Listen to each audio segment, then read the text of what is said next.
U.S. National Security Advisor Brzezinski flew to Pakistan to set about rallying resistance. He wanted to arm the Mujahideen without revealing America's role.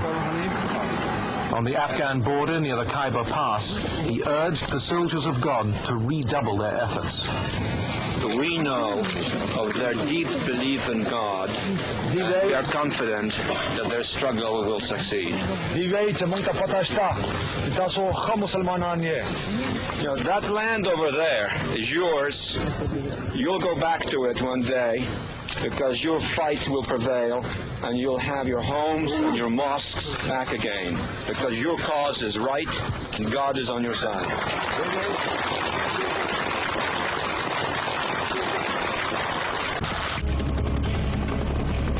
As Soviet tanks rolled in, refugees came pouring out of Afghanistan, most of them to neighboring Pakistan. There, the CIA armed and funded the rebels, but left a program worth millions of dollars entirely in the hands of the Pakistani intelligence service. The CIA played more of a quartermaster's role in the campaign. They stood back and let the Pakistan army do the direct training of the Mujahideen.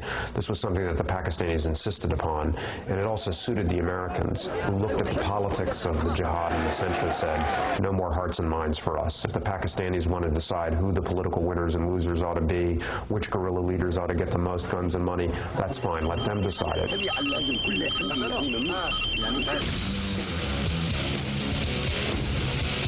By 1984, the U.S. was spending $200 million a year on the Afghanistan war and seeing results.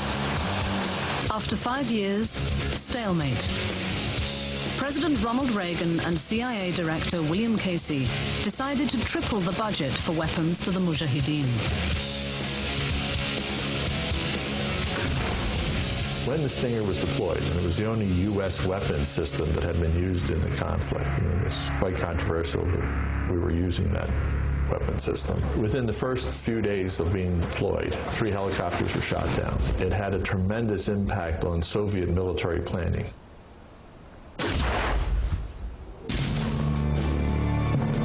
The new president, George H.W. Bush, kept the CIA in the Afghan game.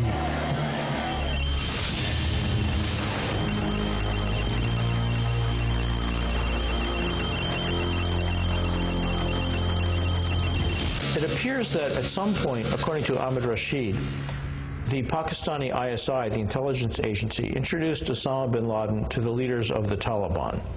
And he helped them financially, some people say to the tune of $3 million, in capturing the city of Jalalabad and then the city of Kabul in September 1996. He was wealthy and he was a brother in arms, but the Taliban weren't sure if they actually wanted bin Laden. They approached the Saudi intelligence chief and asked if Saudi Arabia wanted him back.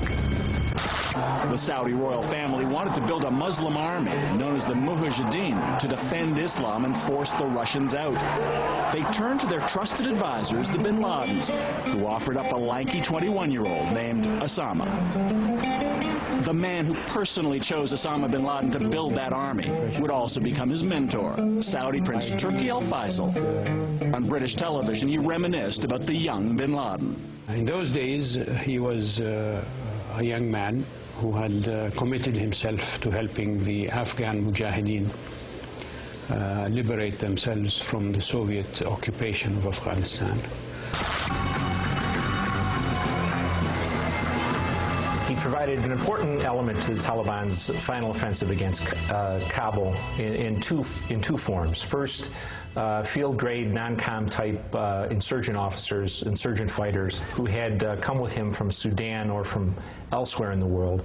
But more importantly, probably, he provided an infusion of cash, which allowed the Taliban to buy off some of Massoud's less loyal allies, and so in 2 ways facilitated the entry of the Taliban into Kabul. MI6 supplied small arms, they supplied money, principally they supplied radio equipment, Rakal radio transmitters. There was also a period when they were supplying blowpipe missiles. but this had to remain a black op. The Islamic Mujahideen had links to known anti-Western terrorist groups. Once SIS was authorized to actively involve itself inside Afghanistan, obviously it was a very sensitive matter. The numbers involved were very small. There were only 2 or 3 people who went in each time to do the training. With the help of MI6, the Mujahideen won the battle for Afghanistan.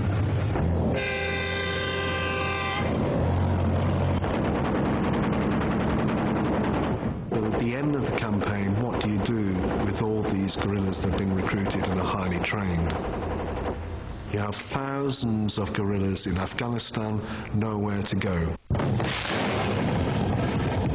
But some of these guerrillas did have somewhere to go. They already had links with Islamic terrorist groups elsewhere. There were some serious players sent to Bosnia, among them the man who planned 9/11, Khalid Sheikh Mohammed, and Abu Suleiman al-Maki, here on the right of Osama bin Laden. One reason he's sitting down, he was shot in the legs in Bosnia. British Muslim convert Andrew Rao, jailed on terrorism charges, was also in Bosnia in the mid-90s. Documents passed to us indicate the scale of the problem. Sky News has obtained several documents marked top secret, amongst them this, which lists 1,700 names of Mujahideen fighters. There are dozens of Saudis, Yemenis, Egyptians, and among them there are 5 Britons. For example, Sehid Jasir Ingleska, which means English, Poginho, which means killed in action. And here another Ingleska, Muhammad Aisa. Other names marked as English are Abu Qutayba Asim, Abu Khalid Abdul Razak, and Abdul Kelik Abdul Qudus. These pages show the names of several hundred Mujahideen who were given Bosnian passports after the war, and that they changed their names. For example, Abdullah Khalid becomes Klokic.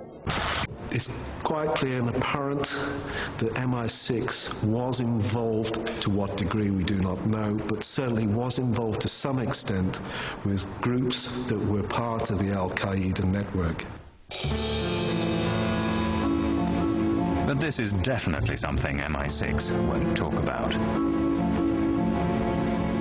If there is an investigation, it might start to unravel. Which other groups, which other individuals were MI6 in touch with? Which groups were they funding, supplying information with, who were part of the Al-Qaeda network?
Once you get really good inside intelligence about any group, you are able to learn what the levers of power are and what each man fears from another and what each man is capable, will credit another man with being capable of doing.